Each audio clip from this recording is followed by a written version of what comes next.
So Scary Movie is coming out this weekend. The Rotten Tomatoes score is not good. It was hovering in the 20s. I think it's made it into the 30s now. And we've got a bunch of people angry about how crass and not very PC this movie is. Have you never seen any of the Scary Movie movies? I am really wondering, because there has been a discussion around how awful the Scary Movie movies are. It's weird to say that. The Scary Movie movies are, and leading up to the release of what was part 6, now they're just calling it Scary Movie because that's the thing we're doing now. Sequels are just called the number ones again.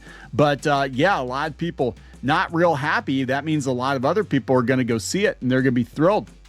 Yeah, I just don't understand why they're surprised, because it's like, have you never seen any of these movies? I saw the first one, and that was enough for me. It's not my kind of thing. That being said, I mean, they don't hide what they are. It's always been that way. I mean, how could you not know this? Back to the 90s, like Scary Movie. How could you not know? I don't understand. Wayne's Brothers comedies are, they're gross, they're crass. They're not very politically correct, and that's why people love them. That's why they want it now, because they're tired of comedy being policed. Exactly, and that's why it's going to be a huge hit. They're already saying this one's going to be massive opening weekend. The critical score doesn't matter. The box office is going to be huge. Now, what's weird about this, though, is that despite all this whipped up pearl clutching controversy, the movie coming in at number 1. It's going to bump He-Man down to, they think, number 3 or 4. Really? I mean, that's what I was hearing too. And they said that because they have Digital Circus too, Amazing Digital Circus as well. Which I forgot about. So He-Man could definitely go to number 4. They're saying they think for sure it's going to debut at number 3. Now, we're going to go see it tomorrow. We'll do a review tomorrow. But they said for sure they think it's going to be number 3 behind Backrooms and possibly Obsession. It depends.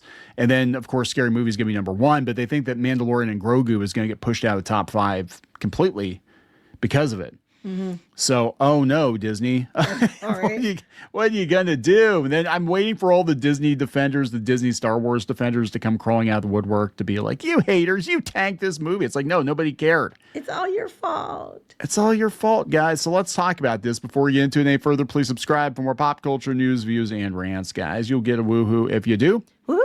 If you like more Clownfish TV, go out to more.clownfishtv.com. That's more.clownfishtv.com. More Clownfish TV. For more Clownfish TV, including podcasts and episodes you will not find anywhere else, I have a new geeky episode dropping tonight, so check that out.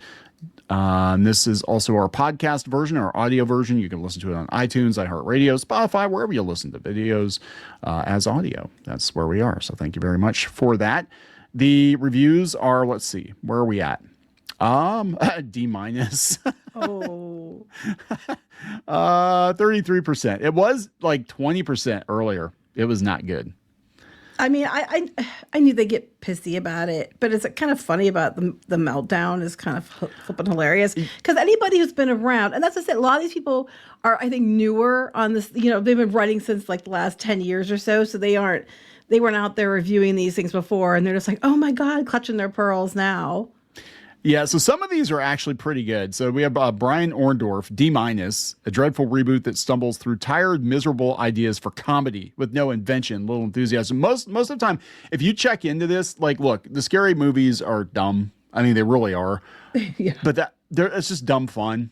And they're better when you're stoned or drunk. After this many times of making these movies, though, they're going to be repeating the same things over and over again at this point. They're going to do some newer horror movies they're going to make fun of or whatever. But it's going to be a lot of the same gags, and sex and boobs. It's what it's going to be. And worse, bodily fluids, genitalia. Yeah, I know about, yeah.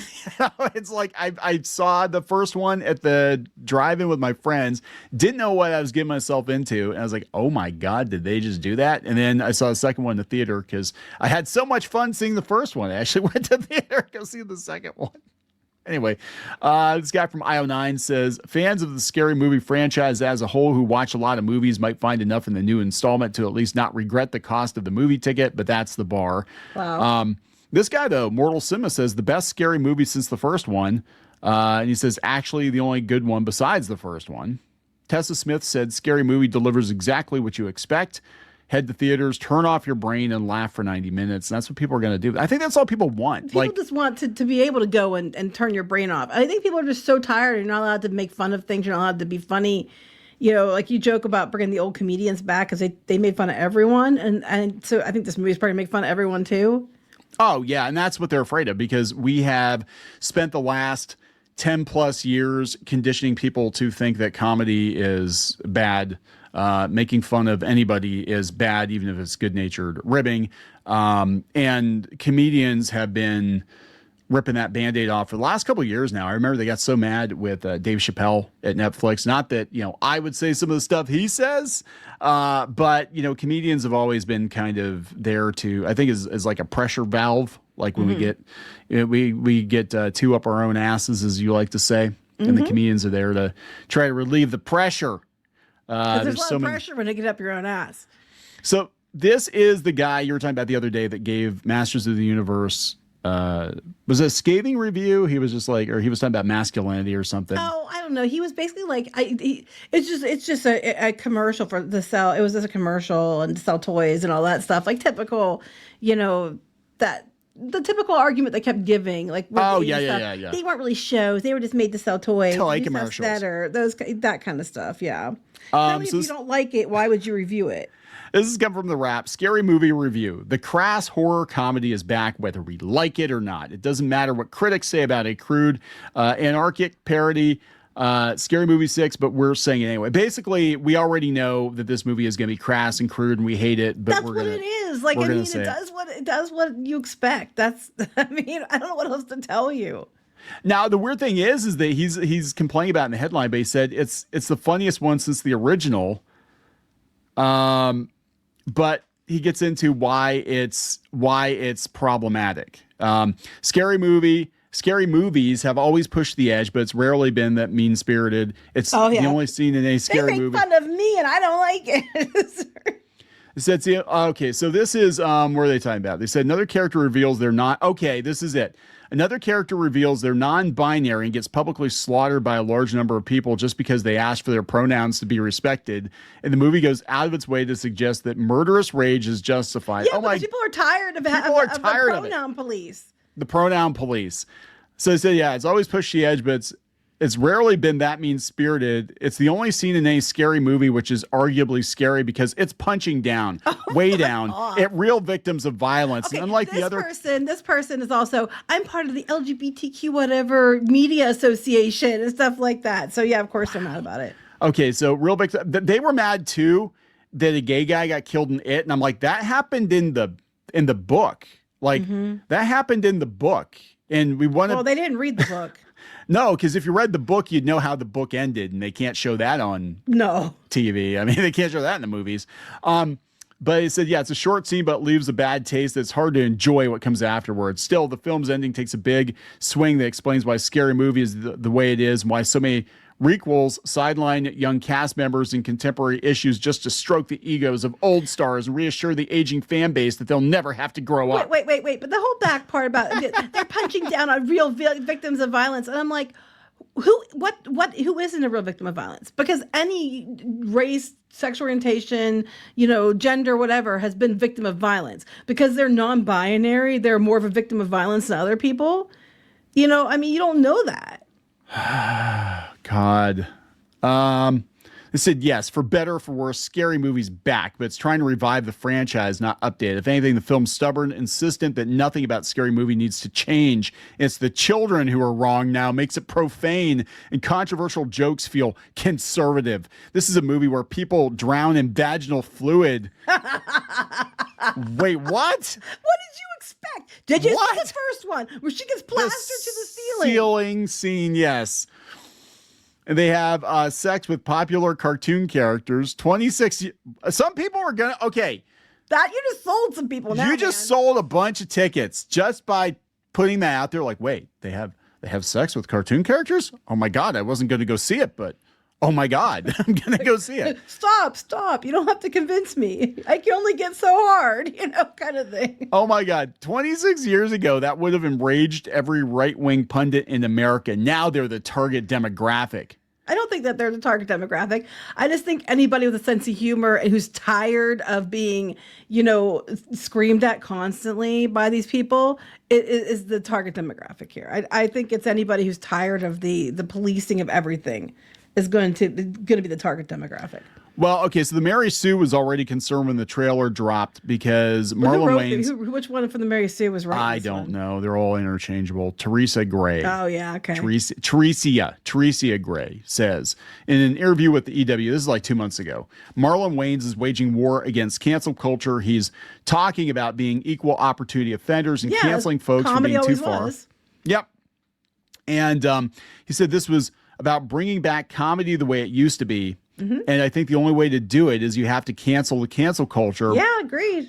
But is the old way of doing things really the best way? Because from here it looks like punching down. That's par for the course of mainstream. They all get together and like, what are the odds that they all were using that same term? This is the talking point. Basically, this movie's going to be a huge hit. Basically, this movie roasts the hell out of everyone. Basically, it's going to make a lot of money, and they desperately need hits to their blog, so they're going to take a contrary opinion to try to stir up drama. But if it's punching down on the people that are like just like the parody, the ridiculous extremists that on the left, if it's punching down on that mentality, most people are going to be all for it because at this point in time, everybody who's just the teeniest bit of right of far left is considered alt-right. So that would be like 99% of everyone. So if they're punching down on the 1% of idiocy, I'm sure everybody's going to think it's great. So they're basically saying it's the exact same thing. Conservative. It is conservatism and comedy, and the right wingers now are the people that want the edgy comedy because of the culture war. I don't think it's right, but again, like I said, it's not even right wingers. They keep labeling anybody like who doesn't agree with them 100% on the far extremes as being alt-right. So that means that a lot of people who aren't even on the right are called alt-right, and you're calling them conservative. And you've been, because you automatically label everybody else. Remember, you have to respect their pronouns. You have to respect every label they put on themselves. But that they decide who you are, they don't have to respect what you say you are at all. So, like I said, 99% of the people are alt-right now. Oh, my God. This little missive, this little lecture at the end of this thing. You can say those jokes in the trailer are funny or not, but there's no arguing that pot shots at gender pronouns, hair color, and more feel hysterically dated in 2026. These are jokes that, well, no. Okay, so stop right there. I just posted a video earlier that D&D put together an advisory council, and everybody had their pronouns, and half of them were sensitivity readers or disability people or DEI people or whatever it was, and they're advising D&D. So no, it's still a thing that happens in certain circles, and this is basically people that go see this movie are giving it the finger because they're like, yeah, we're over it. We're done. Well, this is why those things are failing, because people are just tired of it. They're tired of, you know what, gender pronouns. Yeah, because they're tired of hearing about it. They're tired of hearing about it. They're tired of people like you, the person writing this. They're punching down on you, and that's what you're pissed about, because they're not really punching down. They're tired of being lectured, school marms, canceled for stupid reasons. Even though you say, "Oh, I'm on the left." No, you're not. You didn't like everything I like, so you're alt-right Yahtzee. No, they're like, "Fuck you, don't care." Yep. And that's just it. You made this. You used that whole, if you don't agree with me, you're a terrible person, and now no one, okay, fine, fuck, I'm a terrible person, whatever. Okay. This is how we end it. Sometimes you don't even realize the part you play in harm until the results are staring you in the face. Right back at you, sweetie. You don't realize the part you play in the harm that you've done for over the years until it's staring you back in the face, and now you're offended. Wham, don't care. Cry harder, I guess. Go buy some stock and Kleenex. I don't care. They're talking about all the violence against women and the scary. Have you not? Look, that was the joke. Okay, that was the joke in Scary Movie. There was violence against women in the horror movies, which is why they made fun of it in Scary Movie. And you're expecting nuance and comedy to be understood by these people. And a lot of times the women in the horror movies are so damn stupid, you're kind of rooting for them to get knifed because you're like, they're dumb. They're just, look, they joked about it, and that was a Geico commercial. I was just going to say, are you going to cancel Geico now? Because they did the commercial where they're like, let's go hide in the, behind the chainsaws. Yeah, okay. Well, we get in the running car. Okay. Why aren't you canceling Geico for, punching down? Punching down Punching down your car insurance premiums. Bam, bam, bam. Everybody is tired of it, but look, this movie's gonna make a ridiculous amount of money, and I think it is, like I said, just I don't know if it's a ridiculous amount of money, but it's going to do for how much it costs. I do think well this it's going weekend. to do well. I don't know how ridiculous, because they're only saying like this one's going to do like 70 million worldwide, and the He-Man's only going to do like 50 million worldwide this weekend. So I don't think it's going to make ridiculous money, because you're still limiting your audience on Scary Movie, because it is yeah, and you have to be versed in this stuff too, because a lot of it with Scary Movie is it is a good time for it to come back because horror movies are back, but it depends on your knowledge of horror movie tropes. Like if you haven't seen half these movies, it's not going to land the same way. Plus, a lot of people are like, going to be not the ones they're talking about, but a lot of people don't like the movie because they feel like it's, too pervy and stuff like that. So your audience is already limited anyway. And then, like you said, you have to know your tropes, and it's a very niche audience for it. But even then, it's still going to probably beat He-Man. So, yeah. Yeah, and one of these movies cost $200 million, and the other one didn't. I'm just saying. So, that's the whole thing. All right, we got to wrap it up. Yeah. Please subscribe for more pop culture news, views, and rants. We'll talk later. Bye.